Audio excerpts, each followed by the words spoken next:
অভিনন্দন, অভিনন্দন। Thank you. আচ্ছা, সবাইকে অনেক ধন্যবাদ। আমরা বসে যাই।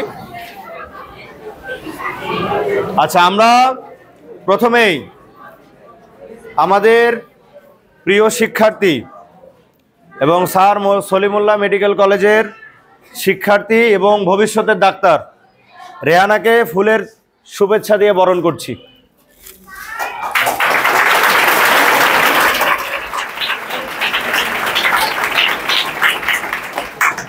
অনেক অনেক ধন্যবাদ সবাইকে। এ পর্যায়ে আমরা তার মেডিকেলে চান্স পাওয়ার যে গল্প, এই গল্পটা পুরোটা ধারাবাহিকভাবে শুনবো। তার এই গল্পটার সাথে আমাদের অনেকের গল্প মিলে যাবে। আমরা আমাদের লাইফের সাথে সে গল্পটাকে কোরিলেট করে যদি পুরো গল্পটা শুনে, আমাদের এখানে অনেকেই আমরা মেডিকেলে পড়তে চাই। কে কে আমরা ডাক্তার হতে চাই? একটু হাত তোলো তো। কার কার ডাক্তার হওয়ার স্বপ্ন? আমরা একটু হাতগুলো দেখতে চাই। কে কে ডাক্তার হতে চাই, মানব সেবা করতে চাই, ইনজেকশন দিতে চাই, তাই না? অনেকের শখ থাকে যে আমি ইনজেকশন দিব। আচ্ছা, তোমাদের অনেক ধন্যবাদ।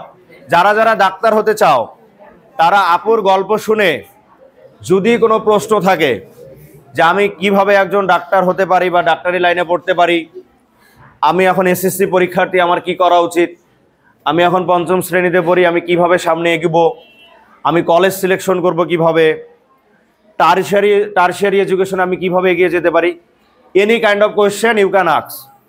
ওকে, আমরা এখন তোমাদের আপুর সাথে নতুন করে পরিচয় হব এবং তার গল্পটি শুনবো। ধন্যবাদ সবাইকে।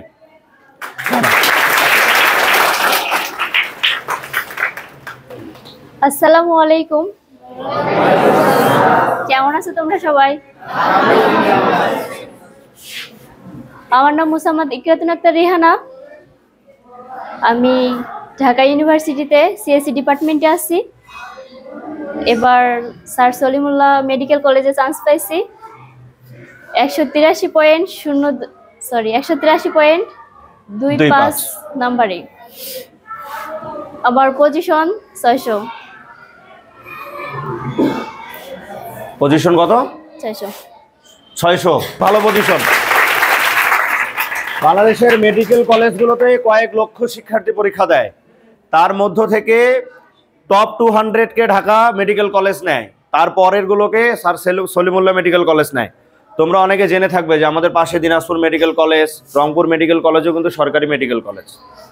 এবং তোমাদের আপুর অনেক হাই চান্স আছে, সে যদি মাইগ্রেশনের মাধ্যমে এগিয়ে থাকে তাহলে হয়তোবা সে ঢাকা মেডিকেল কলেজে ইনশাল্লাহ হয়ে যাবে। ঠিক আছে, আমরা আবারও একবার করতালি দিয়ে তাকে 600তমটাকে আমরা একটা কংগ্রাচুলেট জানাই।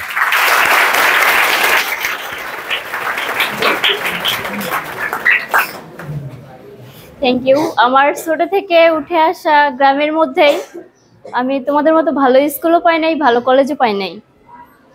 যেটুকু অর্জন করছি আমার নিজের ইচ্ছায় অর্জন করছি, চেষ্টায়। আমার একটা টার্গেট ছিল যে আমার ভালো কিছু করতে হবে, ভালো জায়গায় যেতে হবে। এর বিষয়ে আমি ফার্স্ট টাইম চান্স পাই নাই। তারপর আবার 1 মাস সময় ছিল আমার হাতে ঢাকা ইউনিভার্সিটির। 1 মাসের মধ্যে আমি সব পড়া কমপ্লিট করে ঢাকা ইউনিভার্সিটিতে পরীক্ষা দেই। সেখানে আলহামদুলিল্লাহ এই ইউনিটে 1211 পজিশন ছিল আমার, বি ইউনিটে ছিল 625তম। আর সব থেকে অ্যাডমিশন সময় বা আমার ইন্টারমিডিয়েটে হেল্প করছে ভাইয়া।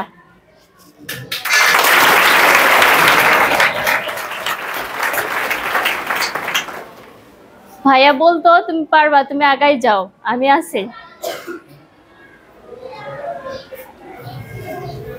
আচ্ছা, ওর গল্পটা আমি একটু ছোট করে বলি।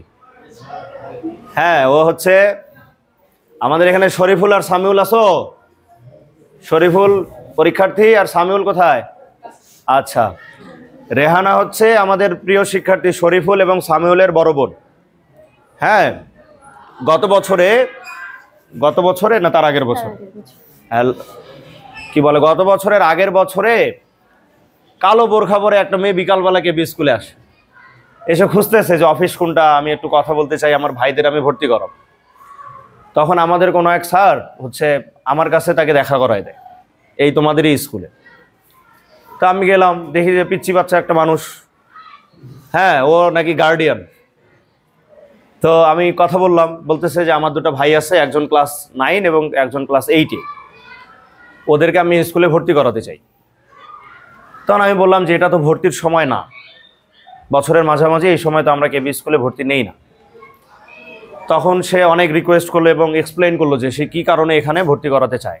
সে বললো যে তার দুটো ভাইয়ে খুবই ভালো পড়াশোনা করে, খুবই ভালো পড়াশোনা করে, একজন স্কুলে সেকেন্ড বয়, এবং সে সরকারি পুরস্কার হিসেবে, সরকার হচ্ছে ফার্স্ট সেকেন্ড থার্ড যারা হয় তাদেরকে একটা করে ট্যাব দেয়, যে ট্যাবে আমরা পড়াশোনা করি, হ্যাঁ, ভিডিও দেখা যায়, এই সরকারি ট্যাবগুলোও তারা পেয়েছে। তখন আমি ভাইদের ব্যাপারে আলোচনা না করে তার ব্যাপারে আলোচনা করলাম যে তুমি কি করতেছ।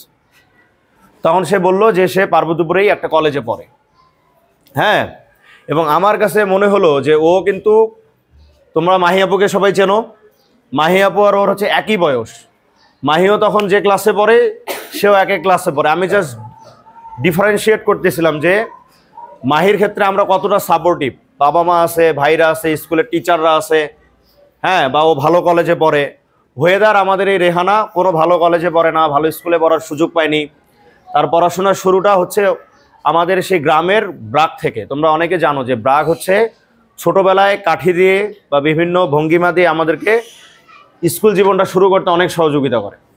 আমরা ছোটোবেলায় এখানে অনেকে ব্রাক স্কুলে পড়ছি না, আমারও পড়াশোনা ব্রাক থেকে শুরু। ছোট্ট একটা পরামর্শ, রেহানার লাইফে এই ছোট্ট পরামর্শ ছাড়া আমার কোনো ক্রেডিট নেই, পুরো ক্রেডিট হচ্ছে তার। এই যে বাসায় বাবা মার সাপোর্ট না পাওয়া, ও পরিবারের বড় সন্তান, আবার ছোট ভাইদেরকেও তার দেখতে হয়, এবং তার ছোট ভাইগুলোকে যখন সে কেবি রেসিডেন্সিয়াল মডেল স্কুলে ভর্তি করায়, তখন আবার তারা যে প্রতিষ্ঠান থেকে আসছে সেই প্রতিষ্ঠানের প্রধান শিক্ষকরা আবার তাদের প্রতি সাপোর্টিভ ছিল না। তারা মোটামুটি এটা রাগ করেছিল। কেন রাগ করেছিল? স্বাভাবিক, আমি সম্মান রেখে বলতেছি, কারণ কোনো শিক্ষক ভালো শিক্ষার্থী হারাতে চায় না। রেহানা আবার এটার ব্যাপারে আমার সাথে যোগাযোগ করলো যে ভাইয়া, আমার ভাই দুটাকে তো স্যাররা টিসি দিচ্ছে না, আমি কি করতে পারি? তাহলে আমি ওকে বললাম যে দেখো, স্যার মানে স্যারই, যে তোমাকে একদিনের জন্য সরে ওঠা শিখিয়েছে সে কিন্তু তোমার জীবনের শিক্ষক, এবং এখান থেকে আমাদেরকেও শিক্ষা গ্রহণ করতে হবে যে আমরা অনেকেই, আমাদের আল হাদিসে আছে বাবা মার পরেই কিন্তু শিক্ষকের অবস্থান, কিন্তু আমরা অনেকে শিক্ষাগুরুর মর্যাদা দিতে জানি না। তো এখান থেকে আমার শিখতে হবে, আমাদের শিখতে হবে। আমি তখন রেহানাকে বললাম যে তুমি নিজেই স্যারদের কাছে যাও, গিয়ে বিনীতভাবে রিকোয়েস্ট করো যে স্যার, পার্টিকুলারলি কিছু যুক্তিসঙ্গত কারণে আমার ভাই দুটাকে আমি কেবি স্কুলে দিতে চাই, কিন্তু স্যারদের সাথে কোনো রাগারাগি, বেয়াদবি বা না বলে চলে আসা কোনো প্রয়োজন নাই, এবং স্যারদের পুরো পারমিশন নিয়ে আমরা আমাদের এই ছোট ভাই দুটাকে কেবি স্কুলে পড়াব। এবং সবচেয়ে বড় কথা, তোমার লাইফে টিচারের কোনো কিছু না লাগলেও দোয়াটা কিন্তু কাজে লাগবে, এই দোয়াটা আমাদের লাগবে। সুতরাং রেহানা স্যারদেরকে ওইভাবে রিচ করে আমরা খুব সুন্দরভাবে তাদেরকে কেবি স্কুলে ভর্তি করাতে সমর্থ হই, এবং কেবি স্কুলে তার দুইটা ভাই ভর্তি হওয়ার পরে সে মেন্টালি পুরো ফ্রি হয়ে যায়।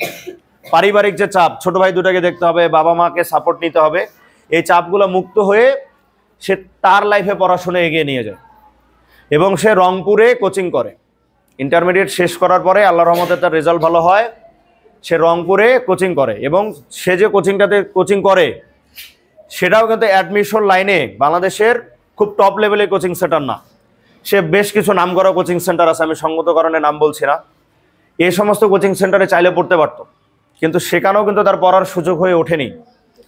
সে একটা ভালো স্কুল পেল না, ভালো কলেজ পেল না, মোটামুটি অনলাইন অ্যাভারেজে একটা কোচিং সেন্টারে পড়লো, এবং সেই গ্রাম থেকে গিয়ে। এবং সে আমাকে গতকাল বলতেছিল যে ভাইয়া, আমি আমার লাইফে 23 ঘন্টাও পড়াশোনা করছি। তোমাদেরকে এটা বিশ্বাস হবে? আমি দুষ্টামি করে ওকে বললাম আমি অত বই পড়ি নাই। 23 ঘন্টা পড়াশোনা করা পসিবল যদি আমার প্যাশন থাকে যে আমাকে ঢাকা বিশ্ববিদ্যালয়ে চান্স পেতে হবে, আমাকে ঢাকা মেডিকেলে চান্স পেতে হবে, আমাকে বুয়েটে চান্স পেতে হবে, আমাকে ভালো আইএলস স্কোর নিয়ে বিদেশে যেতে হবে, আমাকে স্কলারশিপ পেতে হবে। আমি রেহানা আমাকেই পারতে হবে। যদি এইটা আমাদের মধ্যে আমরা ব্রত গ্রহণ করতে পারি যে আমি রহিম, আমি মিনহাজুল, আমি প্রান্ত, আমার দ্বারাই হবে, এটা যদি এখানে আমরা ক্যাডেটের শিক্ষার্থীরা আছো, যারা ক্যাডেটের প্রিপারেশন নিচ্ছ, আমাদের পরীক্ষার্থীরা আছো যারা এই বছর প্রথম এসএসসি পরীক্ষা যাবে, আমাদের স্কুলের ফার্স্ট ব্যাচ, সেই সাথে দশম শ্রেণী আসো, নবম শ্রেণী আসো, তোমরা কিন্তু হাতে ইনরমাস পিরিয়ড অফ টাইম, তোমরা অনেক সময় পাচ্ছ, তোমাদের নিজেদের তৈরি করতে হবে। এবং এই যে লাস্টের যে কয়েক মাস, শেষের কয়েক মাস আমরা যদি ওর মতো স্ট্রাগল করতে পারি, আমাদের লাইফে যদি গল্প থাকে, আমি ওকে অনেক আগেই বলতাম তুমি আজকে যা করতেছো একদিন তোমার এই গল্পটা অনেকে শুনতে চাবে। এখানে অনেক শিক্ষার্থী আছে যার স্কুলের বেতন দিতে গিয়ে বই কেনার টাকা থাকে না। আমি গার্ডিয়ানদেরকে বলি যে আপনার স্কুলের বেতন দেওয়ার এখন প্রয়োজন নাই, আপনি বাচ্চাটাকে আগে বই কিনে দেন, আপনি একটা সঠিক ইউনিফর্ম কিনে দেন। কারণ আমি চাই এখানে সবাই আমার কাছে সমান, তুমি যেই হও না কেন আমার কাছে সবাই সমান স্টুডেন্ট। এই কারণে আমরা তোমাদের ইউনিফর্মটা দিয়ে দিয়েছি, সবাই একই ড্রেস পরে আসো, সবাই একটা শেপের মধ্যে দিয়ে থাকো। ক্লাসে আমরা সবাইকে একইভাবে দেখতে চাই, তুমি যেই হও আর তুমি যেই হও আমাদের কাছে সবাই সমান। আমরা তোমার স্যার, তুমি আমাদের শিক্ষার্থী। তোমার আর আমার এই স্কুলের মধ্যকার রিলেশনের মধ্য দিয়ে কিন্তু তোমার আর আমার, তোমাদের বাবা মায়ের সাথে আমাদের পরিচয়। তোমাদের বাবা মাকে আমরা অভিভাবক হিসেবে জানি, ঠিক আছে? তোমার বাবা একজন কৃষক হতে পারে, কিংবা একজন বড় সরকারি কর্মকর্তা হতে পারে, বা একজন ব্যবসায়ী হতে পারে। আমাদের কাছে তাদের পার্টিকুলার পরিচয় হচ্ছে যে তিনি হচ্ছে এর বাবা, এর মা। এর বাইরে কিন্তু তার কোনো পরিচয়কে আমরা প্রায়োরিটি দেই না। ওকে, সুতরাং আমরা রেহানা আপুর বাকি গল্পটাও শুনবো। শুনে আমাদের যদি কারো কোনো প্রশ্ন থাকে, তার লাইফের সফলতার পিছনে যে কয়েকটা জিনিস আমার কাছে মনে হয়েছে, 1 নাম্বার হচ্ছে পারসিভিয়ারেন্স, অধ্যবসায়। এটা প্রথম। পৃথিবীতে যাই হয়ে যাক, ওর পরিবারে যাই হয়ে যাক, তার পরিবারে এমনও গল্প আছে যে ওর মা হচ্ছে ছাগল পালে, বুঝছো? ছাগল আছে, ভেড়া আছে, হাঁস আছে, মুরগি আছে ওদের বাসায়। তো এমনও আছে যে এই ছাগলটার দিকে তাকিয়ে থাকতে হয় যে এই ছাগলটা বিক্রি করে আজকে মেয়ের এই খরচটা দিব। হ্যাঁ, আমাদের অনেকের পড়াশোনার সাথে ধান কাটার সম্পর্ক আছে না? আমি পার্টিকুলারলি অনেককে চিনি যারা আসলে স্কুলের বেতন, বই খাতা কেনা বা অন্যান্য যে কোনো খরচ আসলে ধান কাটার সাথে জড়িত। তো আমাদের রেহানারও এরকম। এই যে আমাদের শরীফুল আসো, সামিউল আসো, একই গল্প আমি নিজে দেখে আসছি। তার মা একটা ছাগলকে মানুষ করার চেষ্টা করে, যে ছাগলটাকে বিক্রি করে মেয়ের এই খরচটা দিব, এই ছাগলটাকে বিক্রি করে শরীফুলের টেস্ট পেপার কিনে দিব, ঠিক এমন। তারপর আমরাও তাকে বিভিন্নভাবে সাপোর্ট দেওয়ার চেষ্টা করেছি। আমাদের এলাকায় new network for education and welfare নামে একটা সংগঠন আছে। এই সংগঠনটাতে আমি দায়িত্বে আছি আর কি, সাধারণ সম্পাদক হিসেবে। আমরা সেখান থেকেও তাকে একটা সাপোর্ট দেওয়ার চেষ্টা করতেছি। এবং আজকে যদি রেহানা ঢাকা বিশ্ববিদ্যালয় থেকে মেডিকেল কলেজে পড়ার ব্রত গ্রহণ করে, তার কিন্তু লাইফটা এখন একটু কঠিন হয়ে গেছে। তাকে ঢাকা বিশ্ববিদ্যালয় থেকে ট্রান্সফার সার্টিফিকেট নিতে হবে। সে দেশের সর্বোচ্চ বিদ্যাপীঠের স্টুডেন্ট এবং ওয়ান অফ দ্য প্রেস্টিজিয়াস ডিপার্টমেন্টে সে পড়ে, সিএসি। এখান থেকে তাকে ট্রান্সফার সার্টিফিকেট নিতে হবে, নিয়ে কাগজপত্র তুলে তাকে আবারও মেডিকেলে ভর্তি হতে হবে। এবং আমরা কেবি রেসিডেন্সিয়াল মডেল স্কুলের পক্ষ থেকে রেহানার প্রথম মেডিকেলে ভর্তি হতে যে যে খরচগুলো প্রয়োজন, ভর্তি হতে প্রয়োজন, তার বোন, তারপরে কি বলে স্কেলিটন, এগুলো কিনতে প্রায় 30,000 টাকার মতো প্রয়োজন আছে। আমি একটু আগে খোঁজ নিলাম।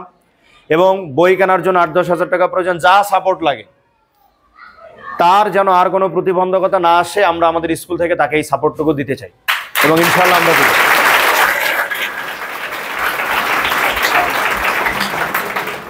এবং সেই সাথে তোমাদের সাথে এই গল্পটা শেয়ার করার আমাদের উদ্দেশ্য একটা, কালকে যেন আমরা সবাই রেহানা হই। আমরা কি পারবো? পারবো? রেহানা হওয়া মানে না যে আমাকে মেডিকেলেই পড়তে হবে। আমাদের লাইফে স্ট্রাগল থাকতে হবে, অধ্যবসায় থাকতে হবে, সময়ের সদ্ব্যবহার থাকতে হবে, আমাদের সমানুবর্তী হতে হবে, শিষ্টাচার থাকতে হবে। হ্যাঁ, লাইফে ভালো মেন্টর থাকতে হবে। আমি জাস্ট ওকে একদিন বলছিলাম যে আমিই তোমার বড় ভাই, যাও, আর কিচ্ছু করতে হবে না। ও আমার সাথে শেয়ার করে, ভাইয়া ঢাকায় এই প্রবলেমে পড়ছি। আমি যতটুকু সম্ভব ওকে সাপোর্ট দেওয়ার চেষ্টা করি। হ্যাঁ ভাইয়া, হলে সিট পাচ্ছি না, কি করবো? আমাকে তো ম্যাচে রাখতে যাচ্ছে। তার মানে না, তুমি হলে থাকো। ঢাকা বিশ্ববিদ্যালয়ে মেয়েদের হলগুলা অনেক সেফ, এবং সবচেয়ে বড় কথা তার খরচ সেভ হবে। হ্যাঁ, এবং সে একটা ভালো নেটওয়ার্ক পাবে, এবং আল্লাহর রহমতে সে অনেক লাকি। ঢাকা বিশ্ববিদ্যালয়ে মেয়েদের সবচেয়ে ভালো যেটা হল বেগম রোকেয়া হল, যেটা ক্যাম্পাসের একেবারেই ক্যাম্পাসে অবস্থিত। হল থেকে বের হবে, রাস্তা পার হবে, ক্যাম্পাসের মধ্যে ঢুকে যাবে, কোনো রিক্সা ভাড়া লাগবে না। ও অনেক লাকি, ও বেগম রোকেয়া হলে সিট পেয়ে গেছে। তারপর ওর মা এসে ওর স্ট্রাগলের গল্পগুলো আমাদের বলে। হ্যাঁ, ও এখনো ওর ভাইদের নিয়ে অনেক কনসিয়াস যে আমার ভাইগুলো কি করবে। তো যাই হোক, রেহানার জন্য অনেক অনেক শুভকামনা। পরিশেষে আমরা যদি সে সিএসসিতে পড়ে, আমরা যেন একটা ভালো ইঞ্জিনিয়ার পাই। যদি সে ডাক্তারি লাইনে কন্টিনিউ করে, তাহলে আমরা 10 বছর পরে আশা করি বাংলাদেশ খুব একটা ভালো ডাক্তার পেতে যাচ্ছে। তোমরা কি মনে করো সম্ভব? এবং তোমাদের আপু যেহেতু তার ছোট ভাইগুলো এখানে পড়ে, প্রায় স্কুলে আসবে, আমরা যেহেতু তার সাথে সম্পৃক্ত, আশা করছি সেও আমাদের সাথে সম্পৃক্ত থাকবে। তোমাদের এনি কাইন্ড অফ কোয়েশ্চেন যে আমি একটা ভালো কলেজে পড়তে চাই কিভাবে, আমি ছেলেদের বলছি যে তোমাদের বাংলাদেশের one of the best colleges Notre Dame college, যদি পড়তে চাই আমার এখানে পড়ার সুযোগ হয়েছিল, যদি পড়ার ইচ্ছা থাকে আমাকে বলবে, আমি তোমাদের বলবো কিভাবে আমাদের যেতে হবে। মেয়েদের জন্য হলিক রোজ আছে, আমাদের পাশে সৈয়দপুর কারিগরি আছে। গতকালকেও আমি দেখলাম সৈয়দপুর কারিগরি থেকে 42 জন শিক্ষার্থী, একটা কলেজ থেকে 42 জন শিক্ষার্থী মেডিকেল কলেজে চান্স পেয়েছে, গতকালকের নিউজ। তো আমাদের আশপাশে অনেক ভালো ভালো কলেজ আছে। জাস্ট তোমরা পড়াশোনা করতেছো, তোমাদের এখন যেটা প্রয়োজন, ঠিক রেহানা আমাকে যেটা পরিচয় করাই দিল যে ভাইয়া আমার সাথে এভাবে জড়িত ছিল, এই কথাটা সূত্র ধরে আমি তোমাদের বলছি, তোমাদের লাইফে একটা মেন্টর লাগবে। সেটা হতে পারে মিনা ম্যাডাম, হতে পারে প্রতিমা ম্যাডাম, হতে পারে জাহিদ স্যার, হতে পারে ক্লাস 10-এর কোনো একটা ভাইয়া যে কিনা সামনে ভালো কলেজে পড়বে, হতে পারে কোনো একটা আপু। বাট তোমার লাইফের মেন্টর সিলেক্ট করার দায়িত্ব কার? তোমার। তোমাকে মেন্টর সিলেকশনে অগ্রাধিকার দিতে হবে এবং মেন্টর সিলেকশনে সঠিক মেন্টর চয়েস করতে হবে। এবং তুমি মেন্টর হিসেবে গ্রহণ করবা তোমার যেমন পরামর্শ প্রয়োজন। তোমার লাইফে কিন্তু অনেকেই পরামর্শদাতা হবে, অনেক স্যার অনেক ম্যাডাম তোমাকে বলবে এইটা করো সেইটা করো, কিন্তু তোমার ডিসিশন নিতে হবে কাকে। যেমন রেহানা আমাকে কালকে বললো ভাইয়া এখন কি করব, মানে মেডিকেল কন্টিনিউ করব নাকি ইঞ্জিনিয়ারিং। আমি ওকে বললাম যে তুমি আগে নিজের সিদ্ধান্ত নাও তোমার জন্য কোনটা ভালো। নাকি আমার বলা উচিত ছিল যে মেডিকেল বাদ ইঞ্জিনিয়ারিং পড়ো, ইঞ্জিনিয়ারিং বাদ মেডিকেল পড়ো, এটা কি ঠিক? কারণ তার সিদ্ধান্ত কাকে নিতে হবে? তোমরাও ডে বাই ডে বড় হচ্ছ, কেরিয়ারের সিদ্ধান্ত, সামনে এগিয়ে যাওয়ার সিদ্ধান্ত, তোমার ফ্যামিলিকে তুমি কোন স্টেজে রাখতে চাও, এগুলা কিন্তু তোমাকে সিদ্ধান্ত নিতে হবে। কিন্তু অবশ্যই এই সিদ্ধান্তের সাথে মেন্টরশিপ থাকতে হবে। বুঝতে পারছো? মেন্টরশিপ কি? তোমার লাইফে এগিয়ে যাওয়ার জন্য যে তোমাকে একটা ভালো পরামর্শ দেয় এবং যে পরামর্শটা অনুযায়ী তোমার চলতে সফট হয়, তুমি ইজিলি চলতে পারো। আমি এখন ওকে বললাম যে তোমার কোথাও যাওয়ার দরকার নেই, বাসায় বসে থাকো, ও কি এটা শুনবে? তাহলে এটা কি ওর জন্য ভালো সিদ্ধান্ত হলো? তাহলে পরামর্শ তোমাকে আমরা অনেকেই দিব, কিন্তু তোমাকে সবগুলাকে দৈবভাবে চয়ন করতে হবে, করে তোমাকে সঠিক পরামর্শটা যেটা কিনা তোমার সাথে যায়। যেমন তোমরা অনেকে প্রশ্ন করো যে আপু আপনি যে ঢাকা মেডিকেলে চান্স পেলেন বা স্যার সলিমুল্লাহ মেডিকেলে চান্স পেলেন বা ঢাকা বিশ্ববিদ্যালয়ে পড়েন, আপনি কত ঘন্টা করে বই পড়েন? এটা হতে পারে, একটা পার্টিকুলার কোয়েশ্চেন হতে পারে, বাট ফ্যাক্ট ইজ দ্যাট তোমার বইটা কমপ্লিট করতে গিয়ে কত ঘন্টা তোমার পড়তে হবে এটা তোমাকে ক্যালকুলেট করতে হবে, তাই না? যেমন আমি অ্যাডমিশনের সময় অন অ্যান অ্যাভারেজে 4 থেকে 5 ঘন্টা বই পড়ছি, করেও কিন্তু আল্লাহর রহমতে ঢাকা বিশ্ববিদ্যালয়ে পড়াশোনা করছি এবং ওয়ান অফ দ্য প্রেস্টিজিয়াস ডিপার্টমেন্টে পড়াশোনা করতেছি, ফাইন্যান্স ডিপার্টমেন্ট। রেহানা আমাকে বললো ভাই আমি 23 ঘন্টা বই পড়ছি, মানে মাঝে মধ্যে তার প্রয়োজন হয়েছে, কালকে আমার পরীক্ষা আজকে আমি ঘুমাবো না, 23 ঘন্টা পড়ব, প্রয়োজন হয়েছে সে পড়ছে, তাই না? আমার লাইফে ক্যাডেট কলেজ ভর্তি পরীক্ষার আগের দিন আমি মাত্র 3 ঘন্টা ঘুমাইছি, সারা রাত পড়ছি, কিন্তু সারা রাত পড়তে গিয়ে আমার পরীক্ষাটা খারাপ হয়েছে। বোঝা গেছে? তো এক একজনের লাইফের স্টোরি এক এক রকম। তারটা আবার উল্টো, সে 23 ঘন্টা পড়ে অধ্যাবসায়ী থেকে ঠিকমতো পরীক্ষা দিয়ে সে ভালোভাবে চান্স পেয়েছে। তো তোমাকে ক্যালকুলেট করতে হবে তোমার কতটুকু পড়া প্রয়োজন, তোমার লেখাটা কেমন হওয়া প্রয়োজন, তোমার লাইফে মেন্টর কেমন থাকা প্রয়োজন। এবং ওর চেয়ে তোমরা অনেক লাকি, তোমরা একটা ভালো স্কুলে পড়ো, কালকে একটা ভালো কোচিংয়ে পড়বা, ভালো কলেজে পড়বা, তারপরে টারশিয়ারি এডুকেশনে কোলা একটা ভালো ইনস্টিটিউশনে যাবা। আর সবচেয়ে বড় কথা, তোমরা আজকে কারো 6 বছর আগে, কেউ 2 বছর আগে, কেউ 3 বছর আগে, কেউ 4 বছর আগেই এই গল্পটা শুনতেছো, যেটা ওর লাইফে ছিল না। ছিল? ও ঢাকা মেডিকেল কি জানতো না, ঢাকা বিশ্ববিদ্যালয় কি জানতো না, জানতে? ও জানতো না। তোমরা কি জানো? অ্যাটলিস্ট জানলে, তোমাদেরকে আমি বারবার বলছি তোমরা পেপার পড়ো, ওকেও বলছি ম্যাগাজিন পড়ো, পেপার পড়ো, নিউজ দেখো, ফেসবুকের বিভিন্ন পড়ালেখা রিলেটেড গ্রুপগুলোতে অ্যাক্টিভ থাকো। শুধু আমার সাথে না, এরকম আরও 10 জন ভাই আপুর সাথে যোগাযোগ করো, ঠিক আছে? আমি ওকে বিশেষ করে বলছি যে আপুদের সাথে আরও লেগে থাকো। তোমরা বিশেষ করে যারা মেয়েরা, আমাদের এখানে অনেক ম্যাডামরা আছে, তোমাদের এলাকায় দেখবে অনেকেই ভালোভাবে পড়ে, বা আমি এই রেহানাকে তোমাদের দায়িত্ব দিয়ে দিচ্ছি, বিশেষ করে মেয়েদের, যে অ্যাটলিস্ট ও কিন্তু এখন জানবে, ও যেহেতু ঢাকায় থাকে লাস্ট কয়েক মাস থেকে, তোমরা ওর কাছে পরামর্শ নিতে পারো যে আপু আমি তো ঢাকা বিশ্ববিদ্যালয়ে পড়তে চাই, কি করব? আপু আমি তো বেগম রোকেয়ায় পড়তে চাই, আমি তো নার্সিং করতে চাই, আমি তো পাইলট হতে চাই। প্রত্যেকটার গল্প আমরা তোমাদের সাথে শেয়ার করতে চাই, বা প্রয়োজনে আমরা তোমাদের যার যেটা হওয়ার স্বপ্ন, সেই লাইনের মানুষজনকে আমরা ডে বাই ডে কেবি স্কুলে নিয়ে আসতে চাই, নিয়ে এসে তোমাদের সাথে কথা বলা দিতে চাই।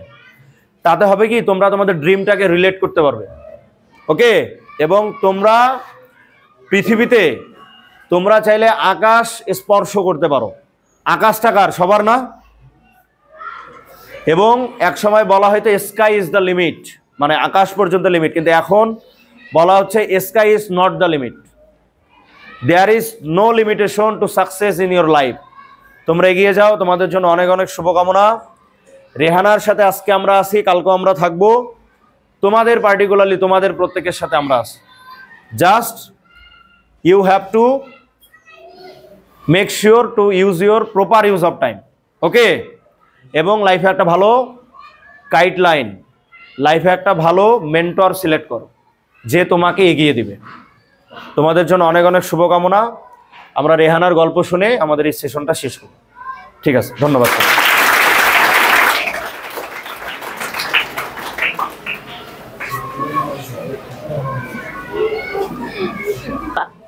আমি এই লক্ষ্যে যাব, এটা আমার সাকসেস করতেই হবে। তার জন্য কি কি করা উচিত? ভালো করে পড়া উচিত, সময় মেনটেন করা উচিত, ভালো করে পড়বা। সামনে অনেকের পরীক্ষা, পিএসসি, জিএসসি, এসএসসি, তোমরা সময়টাকে কাজে লাগাও, ভালো করে মানুষকে সম্মান করতে শিখো।